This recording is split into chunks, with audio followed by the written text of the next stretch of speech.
Welcome to another episode of Complete Developer Podcast, the podcast by coders for coders about all aspects of creating your best life as a developer.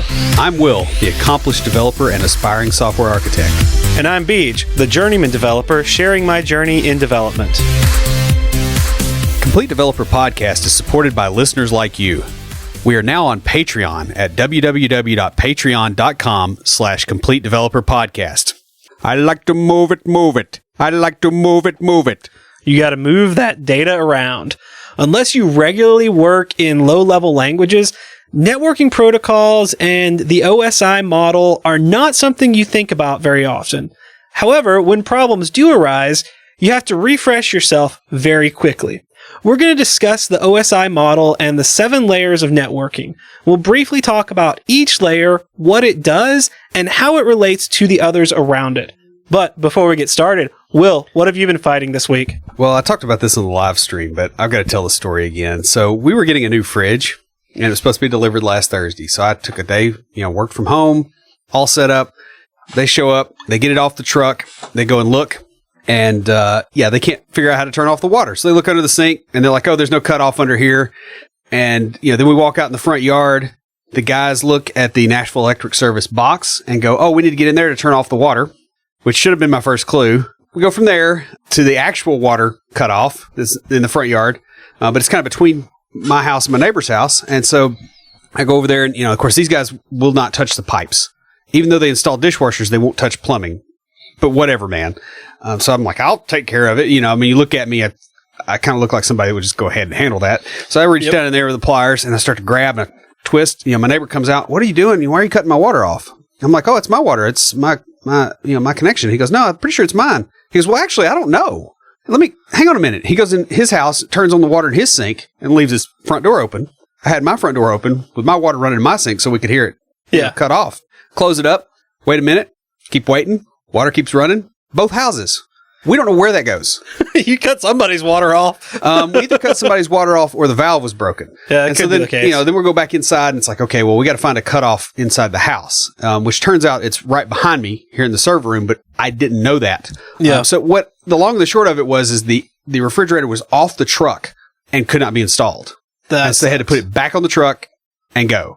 I ended up working until like 8 o'clock that night because I was so ticked off after that incident. It took me like 2 hours to calm down enough to be able to actually write code. I was just infuriated. So anyway, they're coming back out tomorrow and I'm going to idiot proof the entire thing. It's going to be completely perfect. All the stuff is going to be handled. The water's going to be cut off when they get here. Everything's going to be cleared out of the way. I want all the pictures off the walls. The dogs are going to be locked up. Front door is going to be wide open. The doormat's going to be out of the way. The shoes are going to be out of the way. There's going to be nothing they can screw up.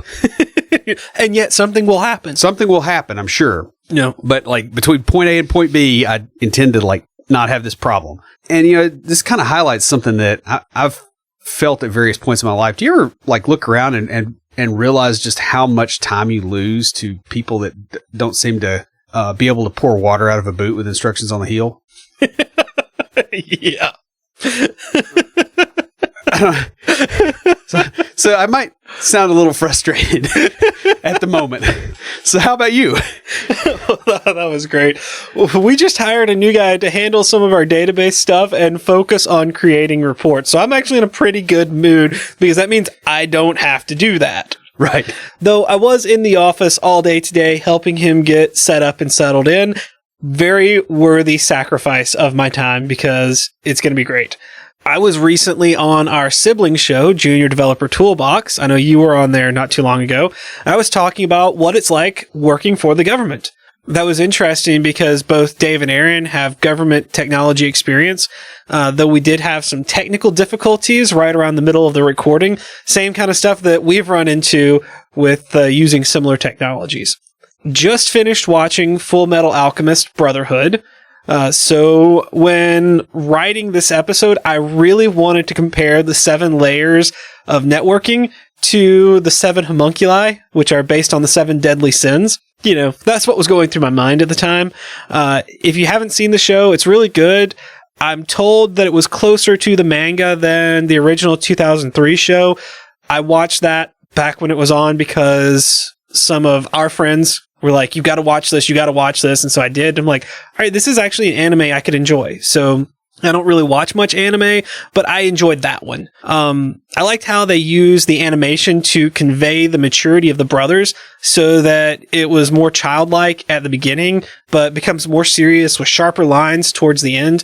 Well, except for any scene with Major Armstrong. That and him and Izumi's husband, total bromance going on. That's all I got to say about it. It was an interesting use of art in an animated series. And speaking of art, I have something artistic for IoTs.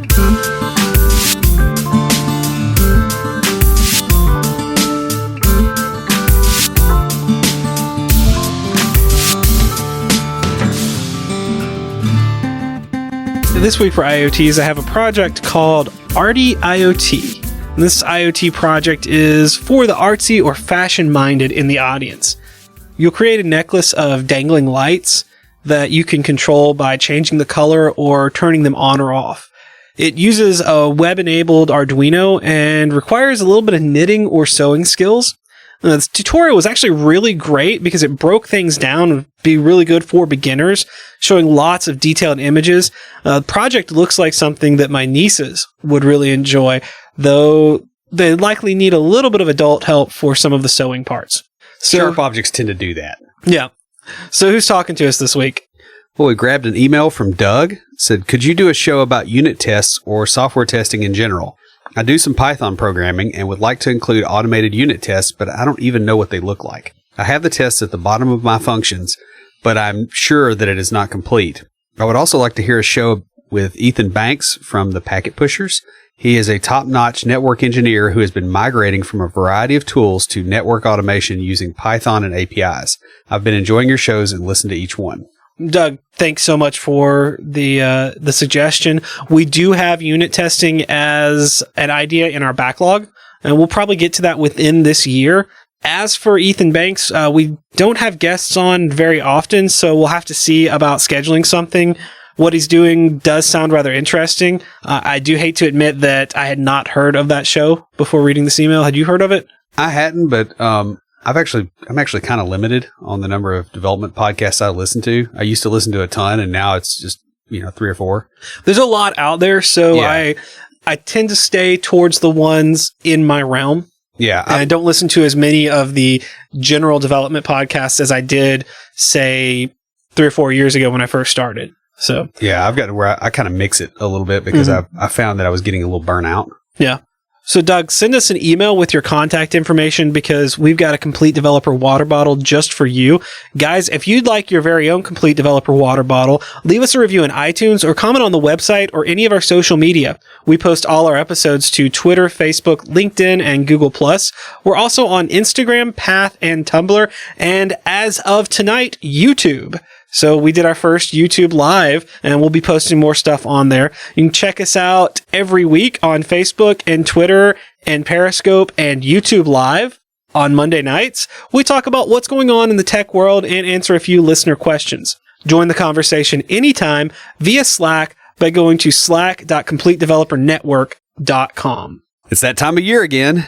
Beej and I are getting ready for Nashville's premier Polyglot Technology Conference. This year, Music City Code has combined forces with Music City Agile and Music City Data, and combined, they form Music City Tech. Have you ever wondered what it's like to record a podcast? Sit in the audience as we host a panel at the conference that will later, through the magic of editing, become an episode. Meet us and the Junior Developer Toolbox crew at our booth and get some really cool Complete Developer swag. Music City Tech is a 3-day event from May 31st to June 2nd. Consisting of simultaneous conferences, Music City Code, Music City Agile, and Music City Data, each focused on a particular community of technology professionals held at Vanderbilt University. Tickets go on sale April 1st with early bird pricing at 50% off. Attendees can register at completedeveloper.musiccitytech.com. Open System Interconnection, or the OSI model, is a conceptual framework that defines how to implement network protocols. It was developed by the International Standards Organization, ISO, in order to standardize communication functions. The goal is interoperability of different systems through a standard protocol. The concept is based on the work of Charles Bachman at Honeywell Information Services.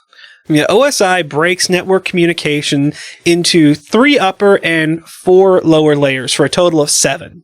The lower layers are concerned with moving data around, whereas the upper layers are concerned with how that data is used by an application.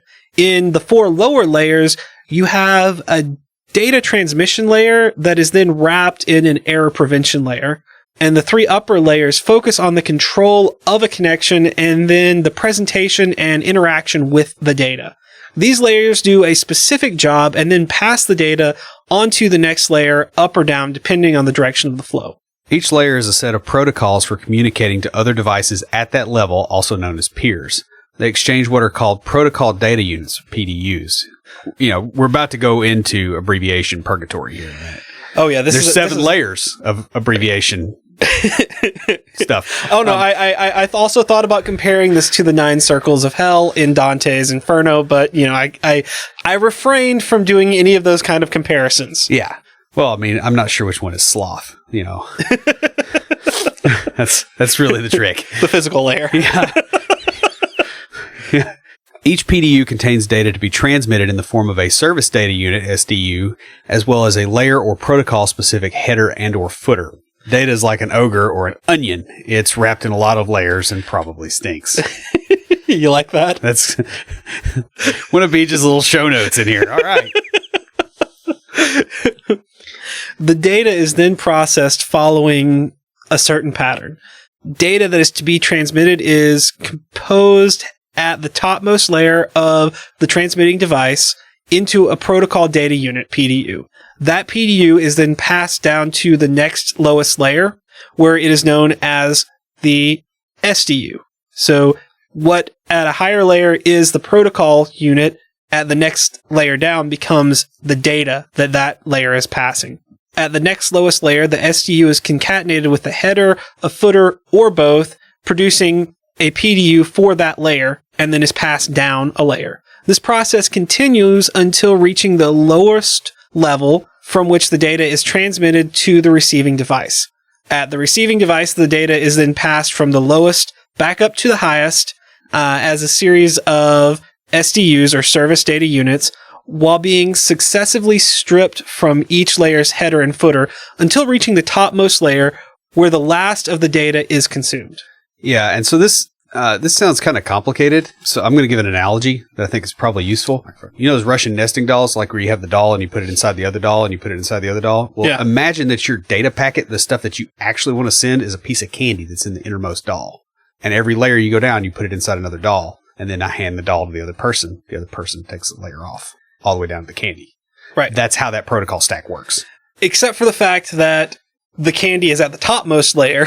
Well, it depends on how you look at it, right? Yeah. It's on the innermost. Innermost, yeah. It's so that would be packets. That would be layer 7, and then gets wrapped and wrapped and wrapped, and then passed. Right.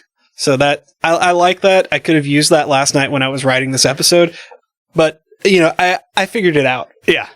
Speaking of the episode, in this episode, we're going to look at what each level does, starting at the bottom and then working our way up. For each level, we'll discuss what the protocols at that level define and provide some other associated definitions. Now, this is only an introduction to the topic of networking layers.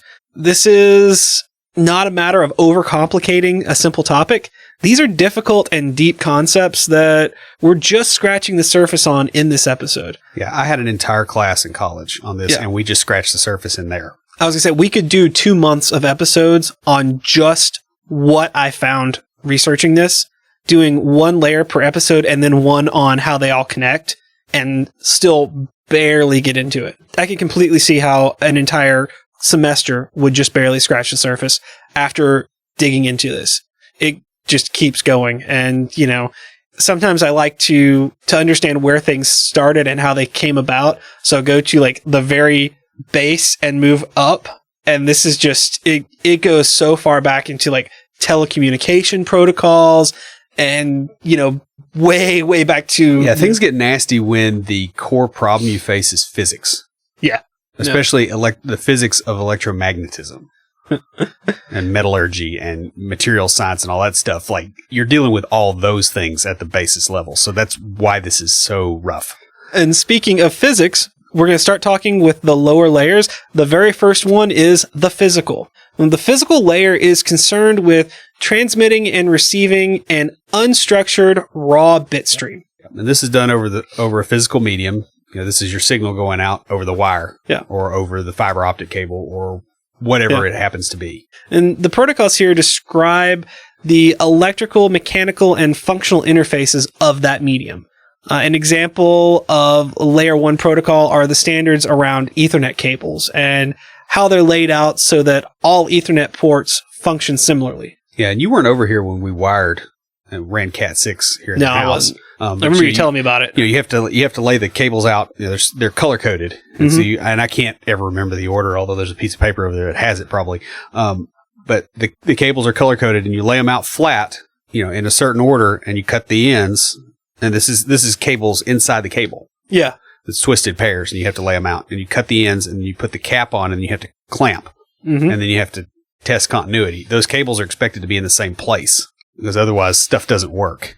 Yeah, so the point of this layer is to define that relationship between a device and the physical transmission medium. Right. So in that example, it was Ethernet or Cat 6 cable was the transmission medium, and the device would be whatever you plug it into. It's concerned with the layout of pins, voltage, line impedance, and other physical characteristics of transmission. Like, looking into this, it just kept going. Yeah, because there's only so far that, for instance, a Cat 6 cable can run. Right. At some point, you have signal attenuation, and it's your signal gets lost. Again, you start running into physics. Yeah. Bit rate and data encoding is controlled at the physical layer. It also determines the way the encoded bits will be transmitted, either digital, baseband, or analog broadband. Network topology is the arrangement of various elements in a communications network. Physical topology is the placement of the various components of a network. That's like your device location, where the cables are installed, where they're going. A lot of times what kind of medium they're going through can have an effect. Like if there's electromagnetic fields or things like that, that can be an issue with that can be an issue at that level. Logical topology illustrates how data flows within the network. And we're not going to go too deep into this idea because honestly, network topology could be its own episode. And I put that in our backlog. A common example would be a LAN, local area network, like what I have down here, where any given node in the LAN has one or more physical links to other devices. This is something, you experienced in college too, right? When you got together and you had a LAN party and people hooked up their machines. See, I think of the Halo LAN parties that we had, because that was big right after we got out of college. Yeah, this was a little earlier where people nobody had laptops and you lugged a CRT monitor and a desktop. I remember hearing about those. Ran cables down the hall. I'm just thinking of when you had like 4 Xboxes, or I think the 360s you could get 8, and you created like a ring network with them. Oh yeah, good old token ring, man. Oh, yeah. Oh. So the physical layer also sets out the transmission mode or directionality of the communication. And we're just going to hit on a few definitions here. Simplex is a unidirectional communication channel sending information in one direction only. And that's the easiest to implement, right? So that's why you would see that in a lot of older setups, because that tech is a lot simpler because you don't have to worry about, is somebody talking to me while I'm trying to talk? Half duplex is a bidirectional communication channel. However, only one direction may be communicating at a time. So when I was reading on this, I was thinking of like a walkie-talkie. And the first one would be like a loudspeaker. Yeah, that's a great... I couldn't think of one for the first one. That is awesome, yeah. Yeah. Full duplex is also a bidirectional communication channel that allows simultaneous communication. Right, which is like your telephone. Right. Or at least like your experience of talking on the telephone. It gets a little more complex when you start talking about IP telephony and what's going on way down in there. Yeah, yeah. But it is like you can compare it to talking on a telephone. Yeah, and I think the big deal too is we have these layers of abstraction specifically so you can say, okay, I have something that's a half duplex type setup, but it acts like full duplex because I'm managing things well. It's like process affinity and things like that in Windows. Like your computer's not necessarily running two things at the same time, but it's switching between them quick enough that you can't tell. Right. The next layer is the data link. The data link layer is concerned with error-free transfer of data frames from one node to another over the physical layer. This is a link between two directly connected nodes. And what it's doing is it detects and corrects errors from the physical layer. Now, let's talk a little bit about what kind of errors can happen so that you understand what's going on. We talked about electromagnetic interference. What happens with cables when they're near magnets or near electrical sources. A motor kicks up. Yeah. Those kind of things. It can also be the effects of solar radiation, or solar flares, those kind of things hitting long stretched out cables. Will do funky things. Rain fade over satellite transmissions. Yeah. I'll say these are just things that you don't think about day to day. Right. Because you do not want to be thinking about rain fade on a satellite transmission when you're trying to write a single page application. Yeah. I mean, there are people that do think about these things. And they don't think about single page apps. Right. And they have, engineer in their title. Right. It does this by establishing the logical link between nodes and terminating it. Higher layers can assume an error-free transmission because of what the data link does. And this is like what I said about the 4 lower levels. You have a transmission layer and then an error layer. So the transmission layer is the physical. The error prevention is the data link for the physical layer. A data frame is a container for a single packet of data that is to be transmitted. And a few definitions here. Frame traffic control restricts the transmitting node when there is not a frame buffer available. So if the node that is receiving doesn't have any more availability to take anything in, the data link layer can say, hey, stop transmitting while I deal with this, and then you can start back up. Right. Because otherwise what would happen? Well, if you've got a faster internet connection, you could kill somebody's machine on a slow one. Right. Right. There's a negotiation process between disparate speeds. Or you'd miss things. Yeah. You'd pass it in, it's like there's nowhere for it to go, so it just goes away. Frame delimiting creates and recognizes frame boundaries. And so that's basically your packet size is, it's basically pre-negotiated so that you know how many bits should be in there. Frame sequencing puts the frames that are being transferred into order. Right. So like if you're downloading a web page, that's not all going to be in one packet.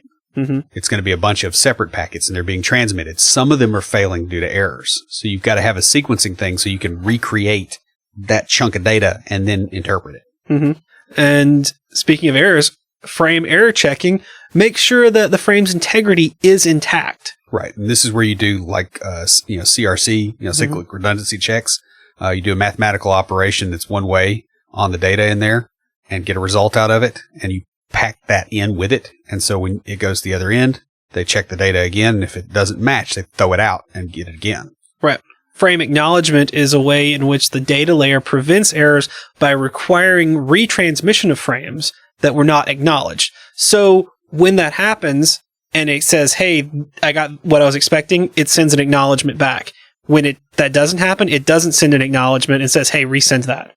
And it also handles duplicate frames on the receiving end. So if you get the same frame twice. Right, because you want at least once transmission. Yes. The data link layer is divided into 2 sublayers. The MAC, or medium access control layer, is responsible for access and permissions between devices. Right, and this is where your MAC address on your machine, that's the layer that corresponds with. The LLC, or logical link control layer, encapsulates the network layer protocols and controls error checking and frame synchronization. So that's the stuff that's on top that goes, hey, okay, now I have access to it, but how do I reassemble this thing to pass it up the network stack? So the next highest layer, layer 3, is the network layer. And this is concerned with switching, routing, and fragmentation of data. It decides which physical path the data will take. And this determination is based on criteria such as network conditions, priority, lots of other things. Right. It keeps the upper layers from needing to know anything about the data transmission and any intermediate switching technologies used to connect systems. Right. And that's why from my box, or my laptop sitting here, if I plug in to the network or if I go over the wireless or, any number of other ways, I can still use the same IP address to get to that same box. Right. Is that the routing is not something I'm concerned about. Mm-hmm. A network is a place where many nodes can be connected. So in Will's example, his laptop, his desktop, and my laptop would all be nodes on the wireless network or wired network, depending on how we're connected. But yeah, through that same router. Right. Well, and also through the switch up there. Right. Yeah.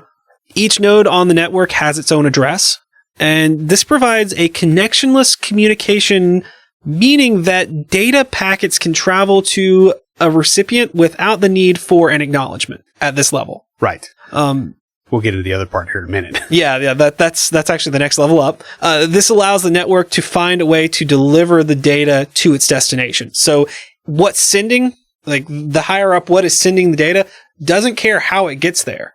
Right. It just cares that it gets there. Yeah. And this layer is completely concerned with how it gets there. So like the physical layer was concerned with physically transmitting things, either literally physically or over the air, through, radio transmissions, whatnot. Then the data link layer was concerned with, all right, acknowledgements, checks, and error preventions. This layer is concerned with the routing through that. From point A to point B. Yeah. And it's not concerned with acknowledgement and error checking. That's the next layer up. Right. And so this is the layer, like if your Comcast is acting up and it's being really slow, you can do a trace route to say Google, and you can see in that list, because it'll go to each node on the way out. Right. And you can see the path and see where it's fallen down. Mm-hmm. And that way, when you call Comcast tech support and you tell them about the problem, they can ignore it. However, you gave them the right answer. Yeah, that's true. That is so true. Not that I've ever had that problem. Me either. Never. Yeah. So basically what the network is doing is routing, which determines how the data will get from one node to another. Routers are network layer intermediate systems that move packets of data from the sender to the destination. And it's the same kind of deal with switching. Yeah.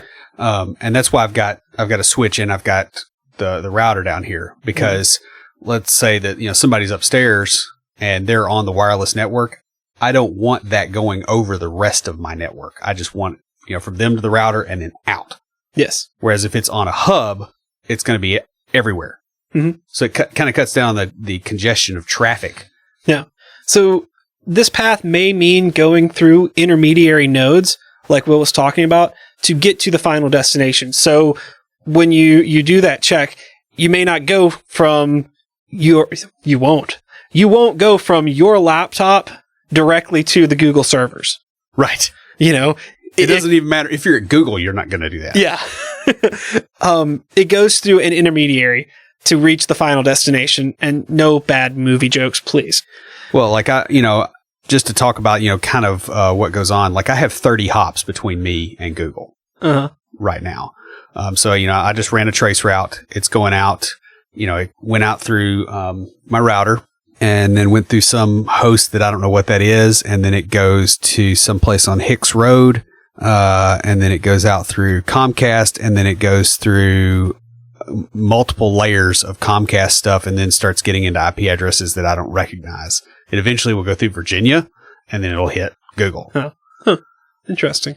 What we're really getting at is that these peer protocols exist between nodes and its immediate neighbor. But the neighbor may be a node through which the data is routed and not the destination. Right. So think about it like, you remember back in school playing the game of telephone? Mm-hmm. Think about that with error checking. That's essentially what a network is. Well, we're not at the error checking level yet, but I see what you're saying. Right. Because there's a route that it goes through. You know how the packet's going to progress and get from point A to point B. In the game in school, you didn't error check. Here, the error check has already happened before the routing happens. Mm-hmm. So everybody has to repeat it exactly the same way. Yeah. And the person at the other end can send the thing back and validate. So this layer is like that game. Right. But when you add the other layers in, you get that error checking. Right. And you also get the callback. Mm-hmm. Yeah.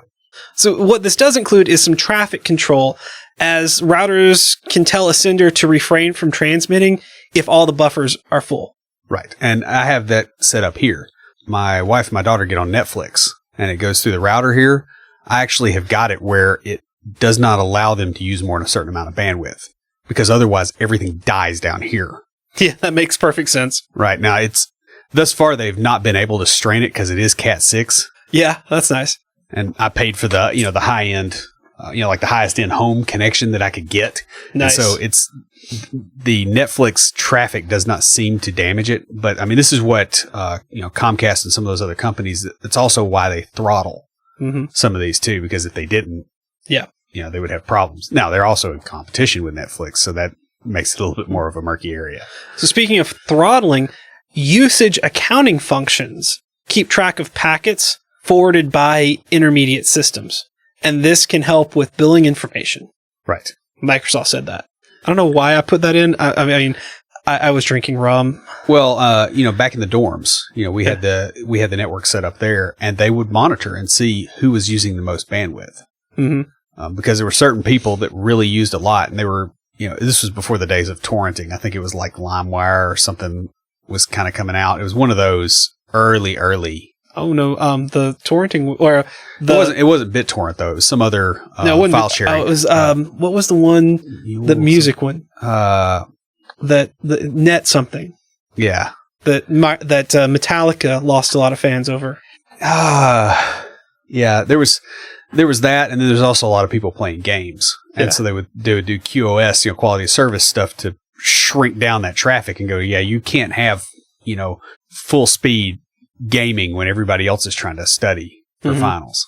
No, I mean, this is also back before you would get on and watch. Yeah, we were happy that we had just gotten off of coax. Yeah. Well, let's say this was before you would get on and watch videos to study and spend, you wouldn't use a lot of bandwidth to study. Right. There were very few things on the internet back then that were video, and they did not like those in Christian school dorms.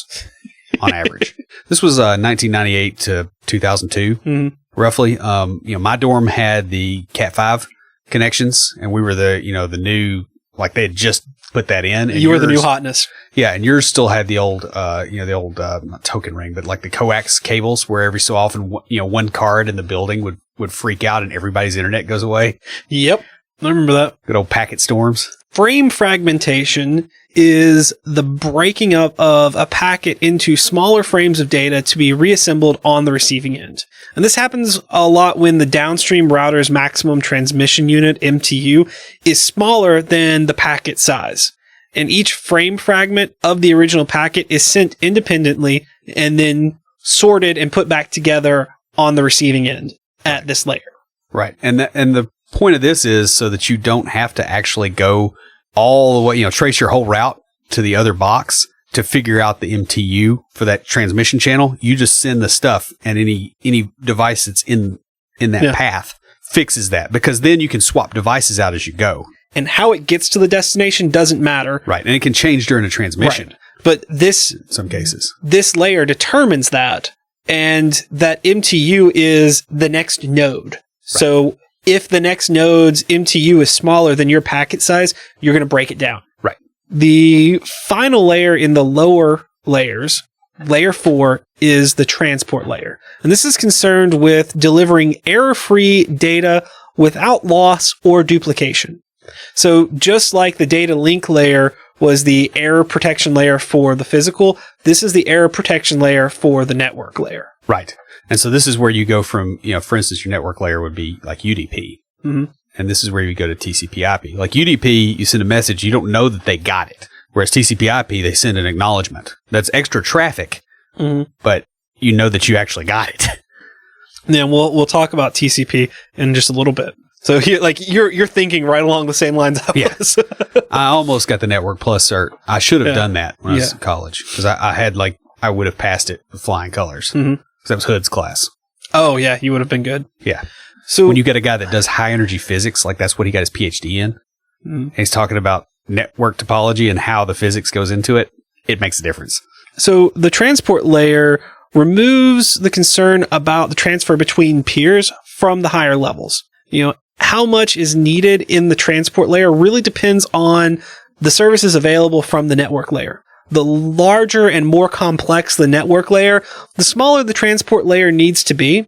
However, small or unreliable network layers need larger transport layers to prevent data loss or corruption. It's basically a situation where the size of one determines the size of the other, because it's almost like you have to have a certain amount of mass. Yeah. It's not going to work. Well, if you have a very reliable network, Yeah. You don't need as much error checking. Whereas if you have an unreliable network, and it's, this is like the way it's... Yeah, the way you have to resolve problems gets a lot more complex as the scale of the problems goes up. Right. The transport layer improves the reliability of a given network connection through flow control, segmentation, desegmentation, and error control.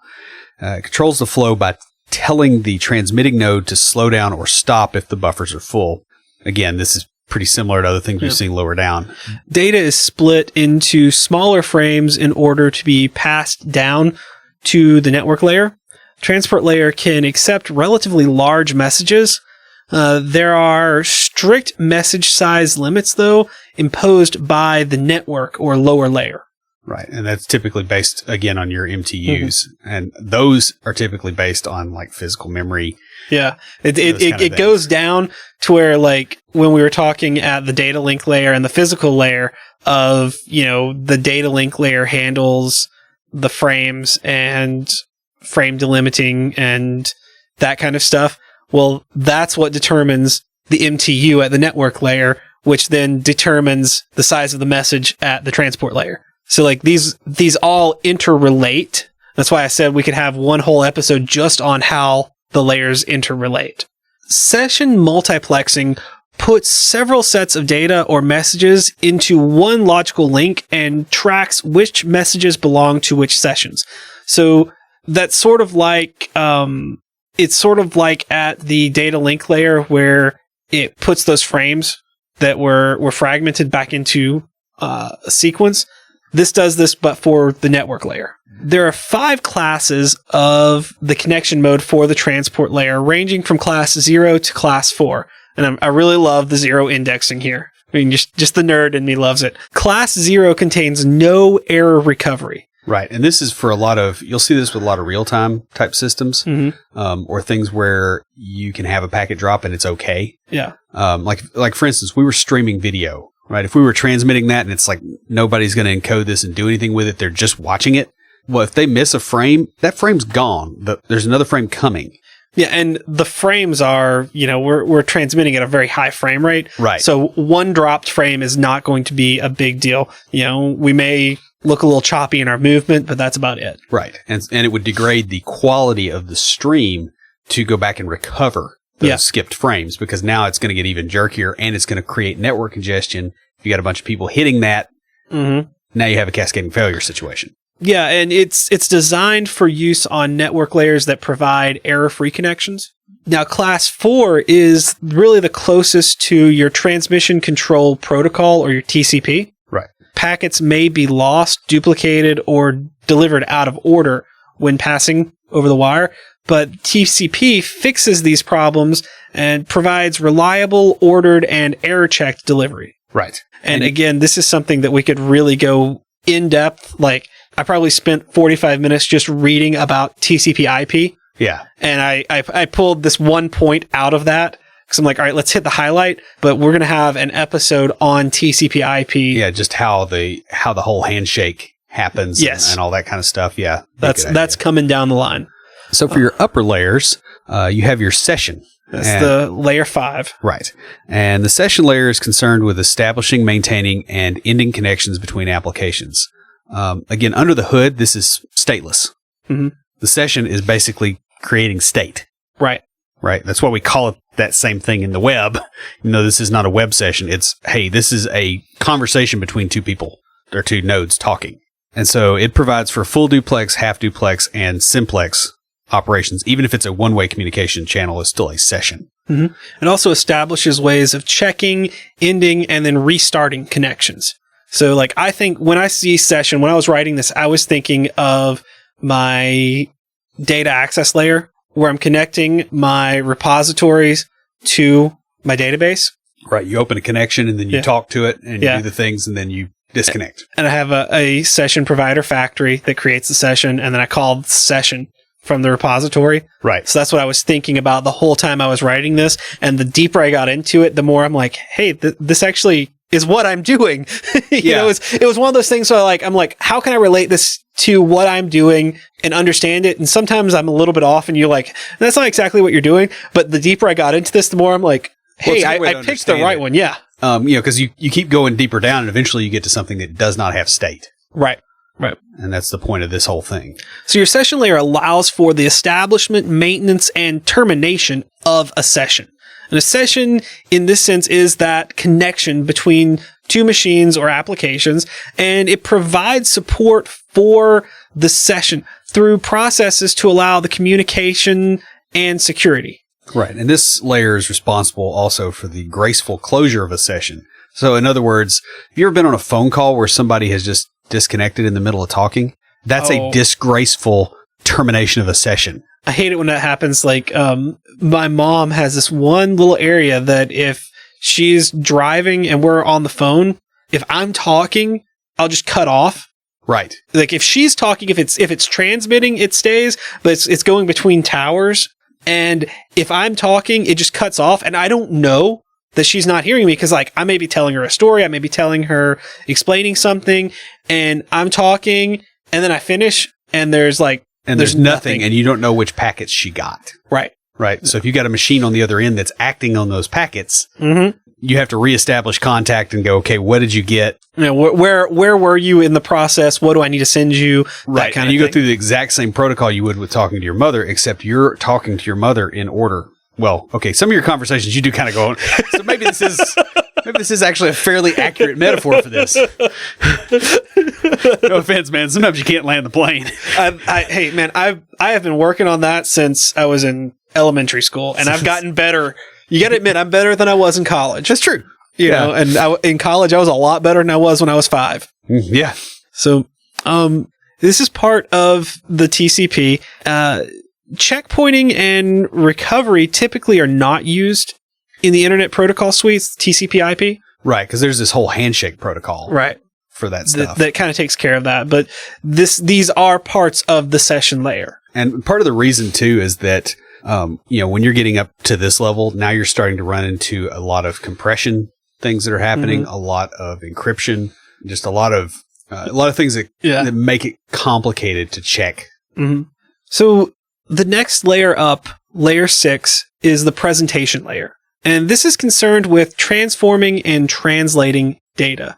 It takes data from the application and transforms it into a format that can be sent over the network. On the reverse, it takes the data that comes in from the network and translates it back into a format that the application can use. Yeah, and you can think of this as being somewhat analogous to serializing a chunk of data mm-hmm. and deserializing it. Yeah. That's the idea, right? Now, when you're serializing it and making a string out of a chunk of data and then you send it over the network is actually processing that into something else.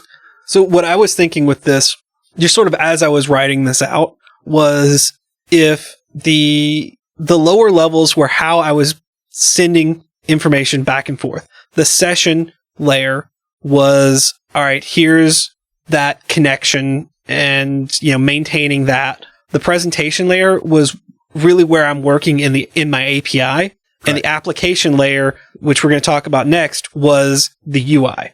And it really hit me working, writing out this presentation layer information where I'm like it's not an exact model, but it's like, this is kind of, in my mind, in my world, what I'm doing. I can see that.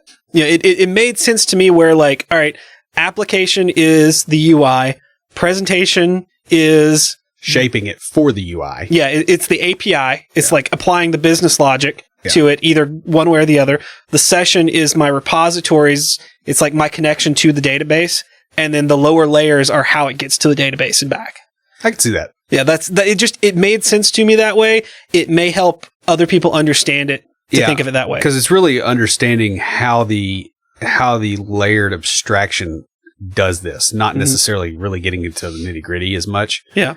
And the presentation layer acts as a buffer to avoid compatibility problems, which is something that I do in my APIs. Is like, I take the data that's coming back and I apply business logic. I alter it so that when it goes to the front end and they take it and present it, is in a format that they can present and make sense.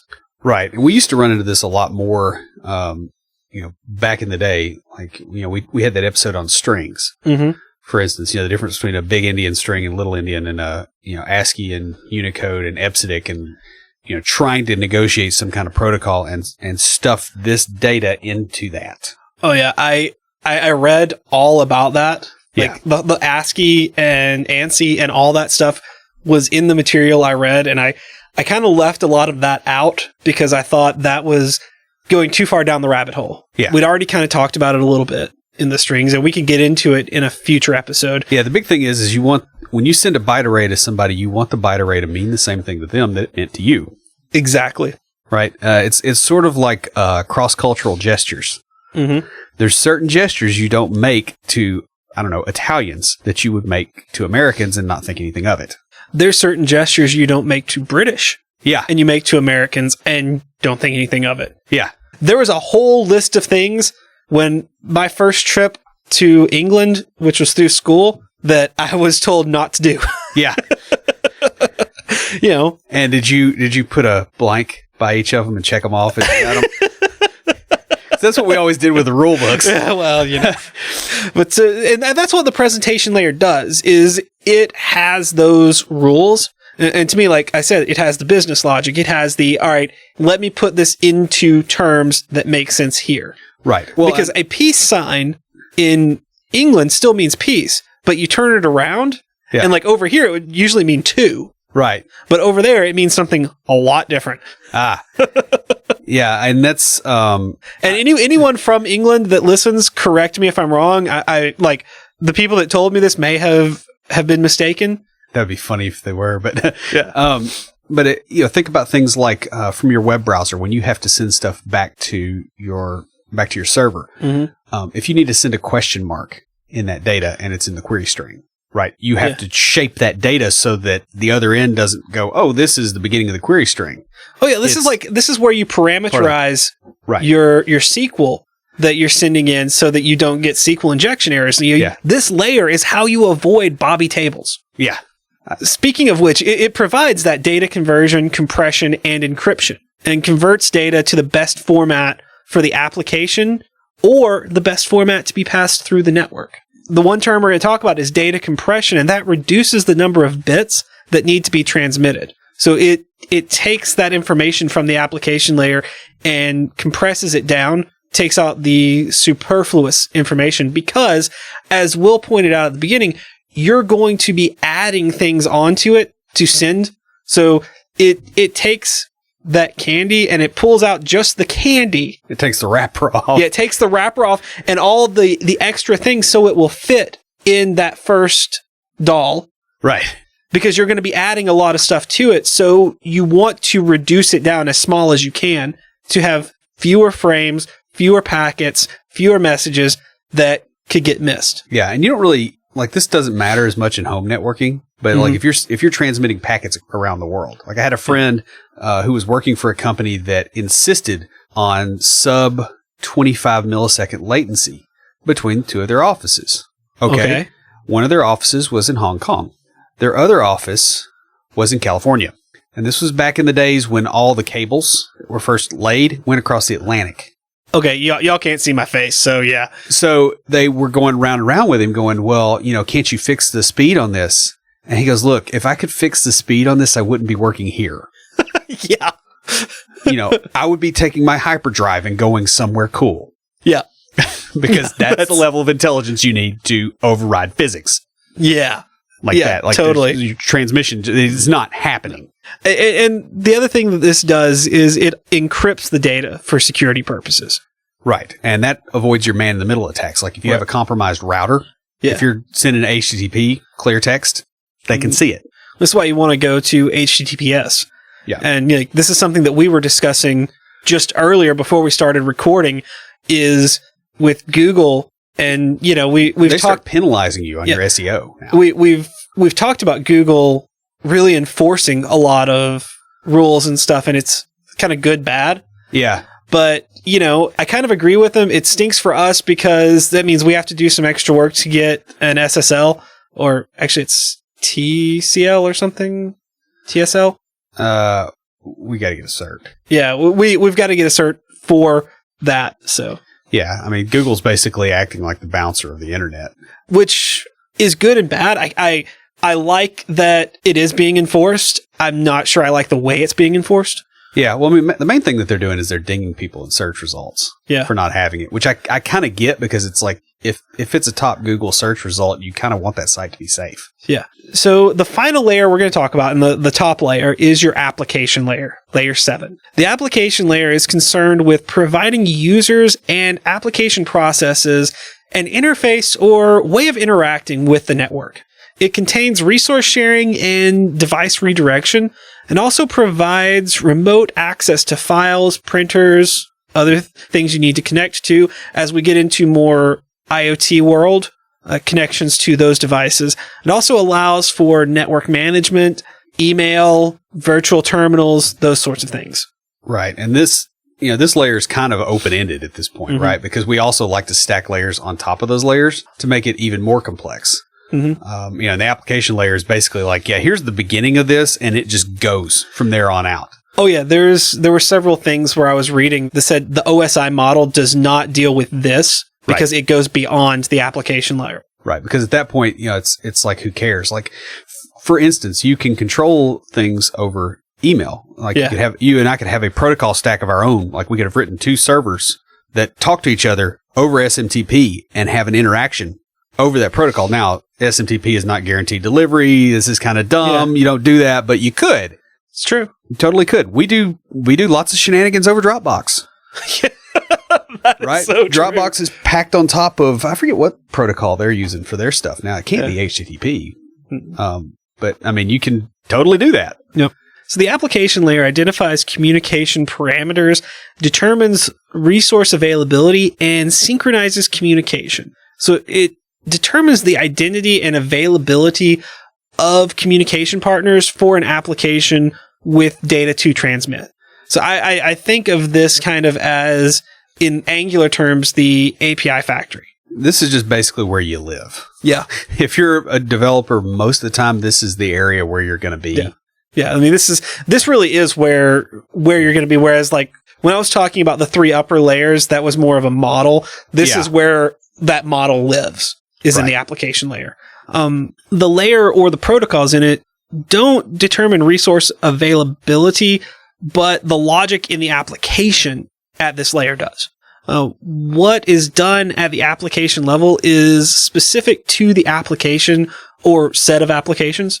The most important distinction within this layer is the distinction between the application entity and the application. So, for example, you may have a website with 2 application entities, and I pulled this example from Wikipedia. I'm altering it a little bit, but one entity uses HTTP to communicate with its users, whereas the other one is used for the remote database protocol to record things. Right. Neither of these protocols have anything to do with the functionality of the website.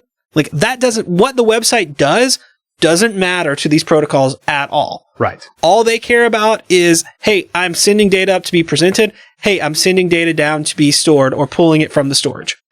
Guys, this has been a very brief overview of networking layers, and there is a lot of information beyond what we've talked about.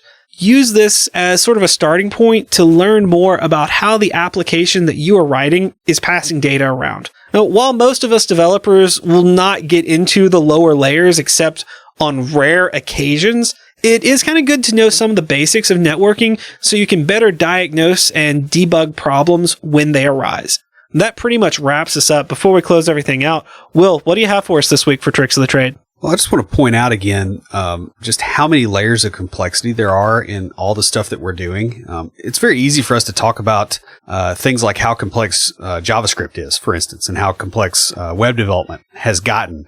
At some point, you realize that when you do that AJAX call, you're actually going through 7 layers basically that you don't even know anything about or that you're not directly influencing. And that's true on your networking. That's true on all of your devices. So like the complexity of a browser showing something on your screen, there's some real serious code in there and a lot of very complex optimizations that have happened. There's a lot of optimizations that happen between different pieces of hardware when they're communicating over the system bus. This is common all the way down. We wrap things in abstractions in software development specifically so you don't have to deal with these things. And the important point here is not to go, oh, well, it's so complex. I don't learn it all, or I don't have to learn it all. The point is to understand that there is something else there, and to never mistake the larger ecosystem for what you're seeing in software development. It's a really big world, and there's a lot of stuff out there, and it's worth learning a lot of it, because at some point you're going to run into it. So that's all I got.